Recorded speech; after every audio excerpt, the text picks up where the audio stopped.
नमस्ते बच्चों, चलो हम देखें कल के बाकी भाग। ठीक है, तो ज्ञानेंद्र पति के बीज वेधा, तो हमने एक स्टैंसा देखा था। तो तो उसके बाकी हम देखेंगे। तो बीज की क्या वेधा है। बीज हमने तो कल देखा था कि बीज कहाँ कहाँ पर स्टोर करके रखते हैं। इतने पुराने ज़माने में उस बीज की क्या महत्व रखते थे। आज तो हमारे बीज तो क्या हो गया है, हाई हील्ड वैरायटी बीज हो गया है, संकर इन बन गया है। ठीक है, तो पहले तो कितनी बीज को इतनी देवता के रूप में बटोर के रखते थे, क्योंकि अगले वर्ष उन्हें खेत में कुछ भोगना से कृषि करना है, तो ये बीज ही इनके लिए अगले वर्ष के लिए एक सहारा बनता है। इसलिए इसकी इतनी पूजा करती है कि अगर किसान लोग भी इतनी सुंदर घर नहीं बनाते, लेकिन बीज बटोर कर रखने के लिए बहुत सुंदर आपने जो देखा था पिछले क्लास में, ऐसे झोपड़ियाँ बना के देते थे। ठीक है, तो उस समय इतनी महत्व थी बीज की। आज तो ऐसी अवस्था नहीं है. മനസ്സിലാകുന്നുണ്ടോ പറയുന്നത്? ആദ്യം ഈ നെല്ല് അല്ലെങ്കിൽ എല്ലാ വിത്തുകളെയും അത്രയും ബഹുമാനിച്ചുകൊണ്ട് അതിനെ സൂക്ഷിച്ചു വെക്കുമായിരുന്നു അല്ലേ. അതിന് നമ്മൾ ഒരു പാവപ്പെട്ട കർഷകനാണെങ്കിൽ കർഷകൻ്റെ വീട് ചിലപ്പം ചോർന്നൊരിക്കുന്നതാണെങ്കിലും ആ വിത്തിനെ അവർ നല്ല വൃത്തിക്ക് സൂക്ഷിച്ചു വെക്കും. എന്തുകൊണ്ടാണ്? അടുത്ത കൊല്ലം അവർക്ക് ആ ഒരു വിത്ത് നട്ടിട്ട് വേണം അടുത്ത കൊല്ലത്തെ ജീവിതം അല്ലെങ്കിൽ ഇനി വരാൻ പോകുന്ന ജീവിതം മുന്നോട്ട് കൊണ്ടുപോകാൻ. ഓക്കെ, അങ്ങനെ ഒരു നല്ല രീതിയിൽ വിത്ത് ജീവിച്ചുകൊണ്ടിരിക്കുമ്പോൾ, അല്ലെങ്കിൽ ഇന്ത്യയിലെ വിത്ത് അത്രയും നല്ല രീതിയിൽ ജീവിച്ചുകൊണ്ടിരിക്കുമ്പോഴാണ് നമ്മൾ ആ ഒരു റവല്യൂഷൻ കടന്നു വരുന്നത്. ഓക്കെ, സങ്കര ഇനം. അപ്പം അത് വന്നപ്പം കുറേ ക്വാണ്ടിറ്റി ഉണ്ടായി അല്ലേ. ക്വാണ്ടിറ്റി ഇഷ്ടംപോലെ ക്വാണ്ടിറ്റി ഉണ്ടായി. പക്ഷേ കുറച്ച് ടൈമിൽ സംഭവം നടന്നു. അപ്പോൾ ഒരു കൊല്ലം തന്നെ 3-4 പ്രാവശ്യം നമുക്ക് വിളവിറക്കാൻ പറ്റും. അങ്ങനെ ഒരു ബെനിഫിറ്റ് ഉണ്ടായി. പക്ഷേങ്കിൽ അതിനെക്കൊണ്ട് വേറെയും കുറേ നഷ്ടങ്ങൾ നമുക്ക് വന്നിട്ടുണ്ട്. എന്താണെന്നറിയില്ലേ നിങ്ങൾക്ക്?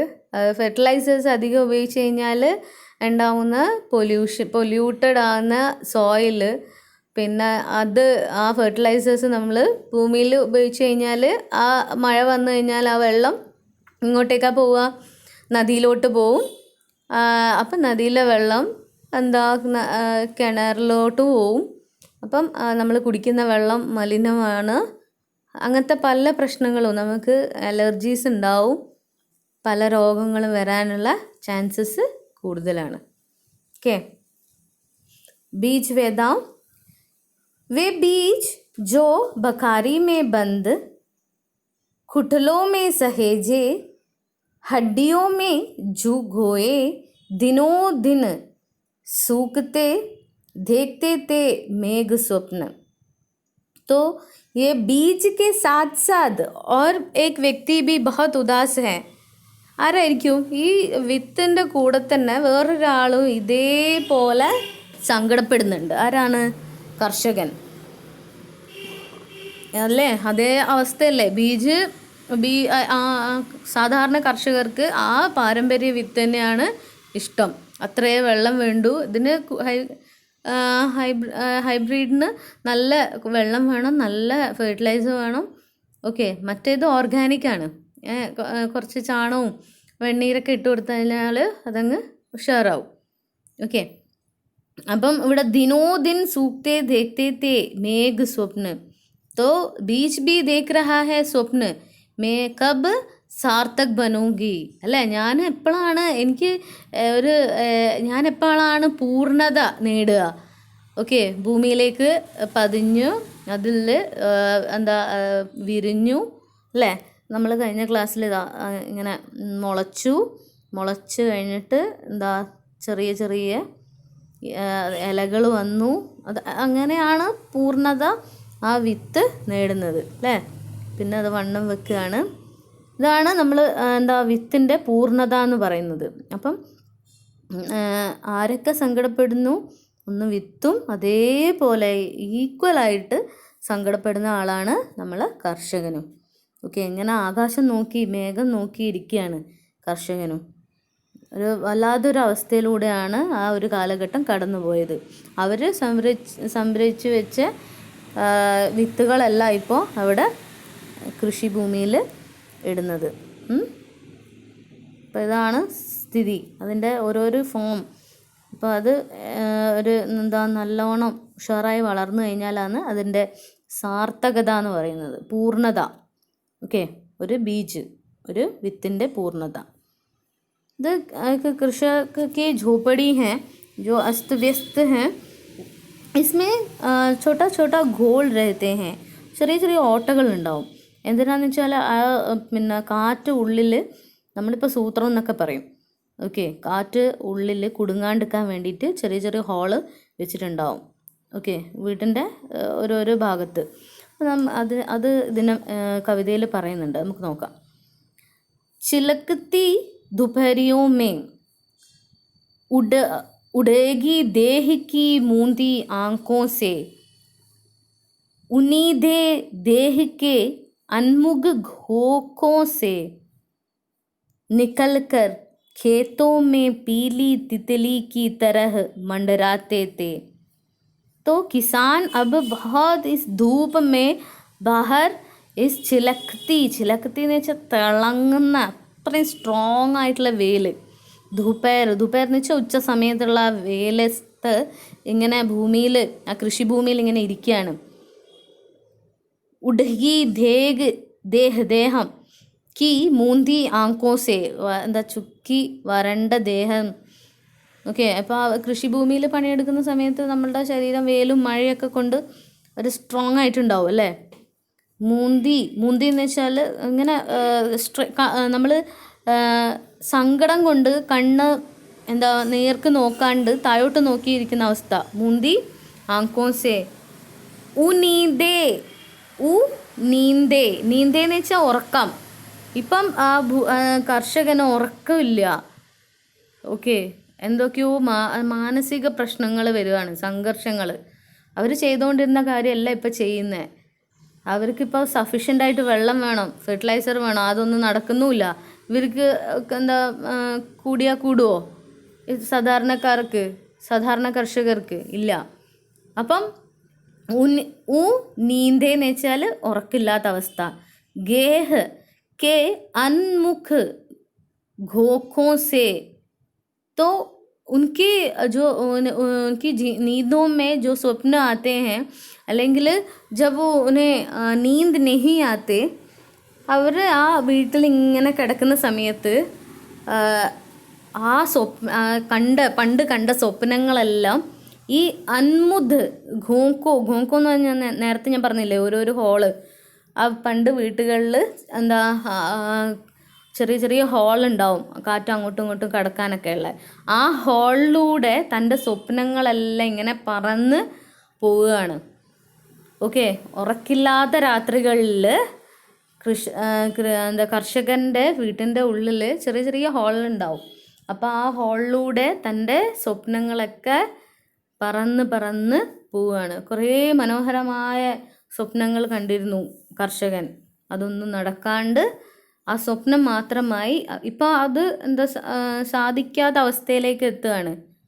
ഓക്കെ, ഗോന്ന് വെച്ചാൽ ഹോള്. ഓക്കെ, വേറൊരു അർത്ഥം കൂടിയുണ്ട്, പശുവിൻ്റെ കണ്ണ്. പക്ഷേ ഈ ഒരു സന്ദർഭത്തിൽ ഗോങ്കോ എന്ന് പറഞ്ഞാൽ എന്താണ്, ആ വീട്ടിൽ പഴയ വീട്ടിലൊക്കെ ഉണ്ടാകുന്ന ചെറിയ ചെറിയ ഹോള്, വെളിച്ചവും കാറ്റൊക്കെ വരാൻ വേണ്ടിയിട്ട്. ഇപ്പം നമ്മൾ പർഗോള എല്ലാം ഉണ്ടാക്കുന്നില്ലേ മേല, ആ ഒരു ടൈപ്പ്. ഓക്കെ, ഉന്മൂദ് ഘോങ്കോസെ നിക്കൽക്കർ, ഉന്മൂദമായിട്ട് ഫ്രീ ആയിട്ട് അല്ലേ, അതിങ്ങനെ പറന്ന് ഒന്നും നിൽക്കുന്നില്ല. വീട്ടിലും ഒന്നുമില്ല, ദാരിദ്ര്യമാണ്, അതേപോലെ സ്വപ്നങ്ങളും പറന്ന് പോവുകയാണ്. നമ്മളുടെ കാലിൻ്റെ അടിയിൽ നിന്ന് മണ്ണൊലിച്ചു പോകാന്നുള്ളൊരവസ്ഥയില്ലേ, നമ്മൾ ഒരു ഫിലിമിലെല്ലാം ഡയലോഗ് കേട്ടിട്ടില്ലേ, അതേപോലെ ഒന്നുമില്ലാത്ത അവസ്ഥയിലേക്ക് മാറുകയാണ് കർഷകന്. നമ്മളുടെ പണ്ടത്തെ ആൾക്ക് ചില ആൾക്കാരുണ്ട് എന്താ പുതിയതൊന്നും സ്വീകരിക്കാൻ അവർ റെഡിയല്ല അല്ലേ. അവർക്ക് ആ ഒരു ചേഞ്ച് പെട്ടെന്ന് ഉൾക്കൊള്ളാനും പറ്റില്ല. ആദ്യം ഏതൊരു സംഭവത്തിലും ഏത് ഒരു കമ്പ്യൂട്ടർ വന്നപ്പോൾ കുറേ ആൾക്കാരുണ്ടായിരുന്നു അത് പ്രതികരിക്കാൻ വേണ്ടിയിട്ട്, അത് വേണ്ടാന്ന് പറഞ്ഞിട്ട് കുറേ ആൾക്കാരെ ജോലി നഷ്ടപ്പെടും എന്ന് പറഞ്ഞിട്ട്. അതിപ്പോൾ എല്ലാവരും യൂസ് ചെയ്യുന്നില്ലേ. അപ്പോൾ ഓരോരോ സംഭവവും ഇപ്പം ആ ടൈം നമ്മളൊരു പുതിയൊരു സംരംഭം തുടങ്ങുന്ന സമയത്ത് കുറേ എതിർപ്പും അത് സ്വീകരിക്കാൻ അവർക്ക് ഭയങ്കര ബുദ്ധിമുട്ടും ഉണ്ടാവും. ഓക്കെ. കേത്തോ മേ പീലി തിത്തിലിയോ കി തരഹ് മണ്ടരാത്തെ. ഇപ്പം ആ ഒരു ആഗ്രഹങ്ങളും മോഹങ്ങളൊക്കെ ആ കൃഷിഭൂമിയിൽ പീലി തിത്തലിയോ കെ, തിത്തലി എന്ന് വെച്ചാൽ എന്താ, പൂമ്പാറ്റയെ പോലെ മണ്ടരാത്തെ ഹേ. ഇങ്ങനെ തിത്തലിക്ക് അങ്ങനെ ഇന്നേ സ്ഥലത്ത് പോകണം അല്ലെങ്കിൽ ഇന്നേ സ്ഥലത്ത് ഇരിക്കണം എന്നൊന്നും ഉണ്ടാവില്ല. അത് മണ്ടരാത്തെ ഹേ. അതിങ്ങനെ അവിടെ തുള്ളി ഇവിടെ തുള്ളി ഇങ്ങനെ പടഞ്ഞ് എന്താ കളിക്കുന്ന പോലെ ആരുടെ സ്വപ്നം, കർഷകൻ്റെ സ്വപ്നവും അതേപോലെ ഇങ്ങനെ അസ്തവ്യസ്തമാണ്. എന്നുവെച്ചാൽ ഒരു നടക്കൂലാന്ന് മനസ്സിൽ തോന്നുവാണ്. എന്ത് ഇനി ഒരു നല്ലൊരു എന്താ ഒരു എടുക്കാൻ പറ്റൂല എന്നൊക്കെ തോന്നിപ്പോവുകയാണ് ആർക്ക്, കർഷകന്. ഓക്കെ. തിത്തിലിയോ കീ തരഹ് മണ്ടരാത്തേ. മണ്ടരാത്തേ എന്ന് വെച്ചാൽ ചിറകടിക്കുക, അങ്ങോട്ടും ഇങ്ങോട്ടും ഓടിക്കളിക്കുക. ഓക്കെ, മനസ്സിലായിനാ. ചിലക്കത്തി ധുപരിയോമേ. അത്രയും തീക്ഷ്ണമായ വേലത്ത് പോലും കർഷകനൊന്നും ചെയ്യാൻ പറ്റുന്നില്ല. നല്ല വേലുണ്ടെങ്കിൽ നല്ല വെള്ളം വേണ്ടി വരും അല്ലേ.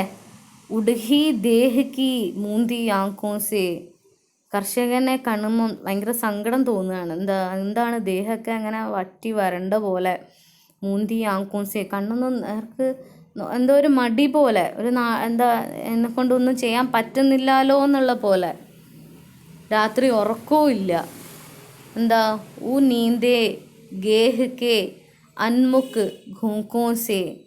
ഉറക്കമില്ലാത്ത രാത്രികളിൽ കാണുന്ന സ്വപ്നങ്ങൾ അതൊക്കെ എങ്ങോട്ട് പോവുകയാണ്, ആ ജനവാതിൽ ഓട്ടയിലൂടെ പുറത്തേക്ക് പോവുകയാണ്. എന്നിട്ടോ അതിങ്ങനെ തുള്ളിച്ചാടി തിത്തലിയെ പോലെ ഇങ്ങനെ ഓടി ഓടി കളിക്കുകയാണ്. കവിയുടെ വർണ്ണനയാട്ടോ ഇത്. അവരുടെ ആ തീവ്രമായ ഒരു മനോവിഷമാണ് ഇതിൽ കാണിക്കുന്നത്. ഒന്നും നടക്കാൻ പറ്റാത്തൊരവസ്ഥയില്ലേ, അല്ലെങ്കിൽ അതൊന്നും സ്വീകരിക്കാൻ ഇവർക്ക് അതൊന്നും അക്സെപ്റ്റ് ചെയ്യാൻ പറ്റാത്തൊരു അവസ്ഥ. ഓക്കെ. തിത്തലിയുടെ ഒരു ഈ ഒരു 1960s 70s നമ്മൾ ഈ റവല്യൂഷൻ വന്നതിന് ശേഷം നമുക്ക് കാണാം ഈ പൂമ്പാറ്റയുടെ എണ്ണത്തിൻ്റെ വർധനയിൽ കുറവുണ്ടായിട്ടുണ്ട്. ആദ്യ കാലഘട്ടത്തിൽ 1991 92 91 അത് ആ ഗ്രാഫ് നോക്കിക്കഴിഞ്ഞാൽ മനസ്സിലാവും. ഹൈയിലായിരുന്നു, അത്രയും ഹൈയിലായിരുന്നു എന്താ ബട്ടർഫ്ലൈ നമ്മളെ ഇന്ത്യയിലുണ്ടായ. അതിങ്ങനെ ഓരോരോ കൊല്ലം കഴിയുന്നതനുസരിച്ച് അതിൽ വേരിയേഷൻ വന്നുകൊണ്ടിരിക്കുകയാണ്. ഇത് ഒരു 96 97 വരെയുള്ള ഒരു ചാർട്ടാണ്. ഇപ്പോഴും അതേ സ്ഥിതിയിലേക്കാണ്, ആ ഡൗണിലേക്കാണ് പൂമ്പാറ്റയുടെ എന്താ ഡിക്ലൈൻ അല്ലെങ്കിൽ അതിൻ്റെ വംശനാശം ഉണ്ടായി വരികയാണ്. എന്ന് വെച്ചാൽ ഇത്രയും ഫെർട്ടിലൈസേഴ്സ് നമ്മളെ കൃഷിഭൂമിയിൽ ഉപയോഗിക്കുന്ന സമയത്ത് അതിൻ്റെ മേലെയല്ലേ പൂമ്പാറ്റ വന്നിരിക്കുന്നത്, ആ ധാന്യം ആ ചെടിയുടെ മേലെയും. അപ്പോൾ അതിനൊക്കെ ഈ ഫെർട്ടിലൈസേഴ്സ് കൊണ്ടുണ്ടാകുന്ന പ്രശ്നങ്ങൾ അത് എന്താ പൂമ്പാറ്റകളൊക്കെ മരിച്ചു പോയി ഇല്ലാണ്ടായി പോവുകയാണ്. അതിൻ്റെ വംശം തന്നെ നശിക്കാൻ ശ്രദ്ധിച്ച് നോക്കിയാൽ മനസ്സിലാവും അല്ലേ. ഇപ്പോൾ ആദ്യ കാലഘട്ടങ്ങളിൽ ഇഷ്ടംപോലെ പൂമ്പാറ്റകളും പല ജീവികളും ഉണ്ടാവുമായിരുന്നു. ഇപ്പോൾ അതൊന്നും ഇല്ലാണ്ടായി വരികയാണ്. ഈ അത്രയും മനുഷ്യന്മാർക്ക് മാത്രമല്ല, പ്രകൃതിയിലെ ഓരോരോ ജീവിജാലങ്ങൾക്കും അല്ലെ ജീവികൾക്കും ഈ പുതിയ രീതികളിൽ പ്രശ്നം ഉണ്ടാക്കുകയാണ് പല രീതിയിലും. ഓക്കെ. വേ ബീജ് अनन्य अनोखे अकल बीज, अनादि जीवन परंपरा के अंतिम वंशज, भारत भूमि के अन्नमय कोश के मधुमय प्राण, तितलियों की तरह ही मार दिए गए, मरी पूर्वी तितलियों की तरह ही नायाब नमूने की तरह जतन से संजो रखे गए हैं വേ ബീജ് അനന്യ അന്നോക്കെ അക്കൽ ബീജ്. ആ ബീജാണിപ്പം സങ്കടപ്പെടുന്നത്. എത്രയോ കാലങ്ങളായി മറ്റുള്ളവർക്ക് അന്നം നൽകിക്കൊണ്ട് ജീവൻ്റെ ഒരു ഭക്ഷണം ഇല്ലാണ്ട് നമുക്ക് ജീവിക്കാൻ പറ്റൂല അല്ലേ. ആ ഭക്ഷണത്തിന് വല്ല കേസിറ്റി വന്നു കഴിഞ്ഞാൽ നമുക്ക് നമ്മളെ കാര്യം കട്ടപ്പുകയായിരിക്കും. വെള്ളം തന്നെ ഇല്ലെങ്കിൽ നമ്മളെ സ്ഥിതി എന്തായിരിക്കും? ഓക്കെ, അപ്പം വേ ബീജ്, ആ ബീജ് അനന്യ അന്നോക്കെ അക്കൽ ബീജ് ഒരു യുണീക്കാണ് അല്ലേ. നമ്മളെ ഇന്ത്യൻ സീഡ്സ് നമുക്ക് ശരിക്കും നമ്മളുടെ ഒരു സാധനത്തിന്, റിസോഴ്സസിനോ ഒരു വില നമ്മൾ കൽപ്പിക്കുന്നില്ല. നമുക്കറിയില്ല നമ്മളെ അത്രയും ഫെർട്ടിലൈസ് ആയിട്ടുള്ള ഭൂമിയാണ്. നമ്മളെ ഭൂമിയിൽ എന്തും പൊന്ന് വിളയിക്കാം എന്നെല്ലാം പറയുന്ന പോലെ എല്ലാം വിളയിക്കാം. പക്ഷെ നമുക്കതിൻ്റെ മഹത്വം അറിയില്ല. നമ്മളെ ബ്രിട്ടീഷുകാർ വന്നു നമ്മളെ നല്ല നല്ല സ്പീഷീസ് പിന്നെ സ്പൈസസ് ഒക്കെ എടുത്തു കൊണ്ടുപോയി അല്ലേ. അപ്പോഴാണ് മനസ്സിലായോ ഇതൊക്കെ സംഭവമല്ലേ. അവർ കൊണ്ടുപോയതിന് ശേഷമാണ് മനസ്സിലാവുന്നത് അതിന് ഇത്രയൊക്കെ വിലയുണ്ട്. എപ്പോഴും ഉള്ള സ്ഥിതിയാണ്. ഇന്ത്യയിലുള്ള സംഭവത്തിന് അവർ അത്ര ഒരു വില കൽപ്പിക്കാറില്ല. ഓക്കെ, അപ്പം നമുക്ക് അനാദി ജീവൻ പരമ്പരയ്ക്ക് അന്തിം വംശജ്. അനാദി എന്ന് വെച്ചാൽ എത്രയോ കാലങ്ങളായി ഈ വംശത്തെ നിലനിർത്തിക്കൊണ്ടുവരുന്ന ഈ ബീജിൻ്റെ അവസാന ഘട്ടം ആയിക്കഴിഞ്ഞിരിക്കുന്നു. അനാദി ജീവൻ പരമ്പരയ്ക്ക് അന്തിം വംശജ്. ഇപ്പോൾ അതിൻ്റെ നമ്മൾ പറയൂലേ ഏറ്റവും ലാസ്റ്റ് ജനറേഷനാണിത്. ഇനി ഈ ഒരു ബീജിനെ നമുക്ക് കാണാൻ പറ്റില്ല. അതാണ് ബീജിൻ്റെ സങ്കടം. ഇനി എന്നെ ആരും തിരിഞ്ഞു നോക്കില്ല. ഇനി എന്നെ എന്തെങ്കിലും സങ്കരയിനത്തിൽ കൂട്ടിച്ചേർത്തിട്ടാണ് എന്നെ ഇനി കാണാൻ പറ്റുള്ളൂ. എൻ്റെ യഥാർത്ഥ അസ്തിത്വം ഇതോടെ തീരുകയാണെന്ന് ആ ബീജ് പറയാണ്. മനസ്സിലായോ? വേ ബീജ് അനന്യ അന്നോക്കെ അക്കൽ ബീജ്, അനന്യമായ അന്നങ്ങളുടെ അല്ലേ ഒരു യുണീക്കാണത്. അക്കൽ ബീജ് അനാദി ജീവൻ പരമ്പരയ്ക്ക് അന്തിം വംശജ്, അന്തിമമായ വംശജ്. ഇനിയിപ്പം ഞാൻ തീരാൻ പോവാണ്. ഇനി എന്നെ കാണാൻ പോലും പറ്റില്ല. അതാണ് ബീജിൻ്റെ സങ്കടം. ഓക്കെ, അപ്പം ഇന്ന് ഇത് മതി. അപ്പം നാളെ നമുക്ക് എക്സാമാണ് സൂർദാസിൻ്റെ പദ്. ഓക്കെ, പ്രിപ്പയർ ചെയ്യുക. 3rd അവർ ആയിരിക്കും എക്സാം. എല്ലാവരും അറ്റൻഡ് ചെയ്യുക.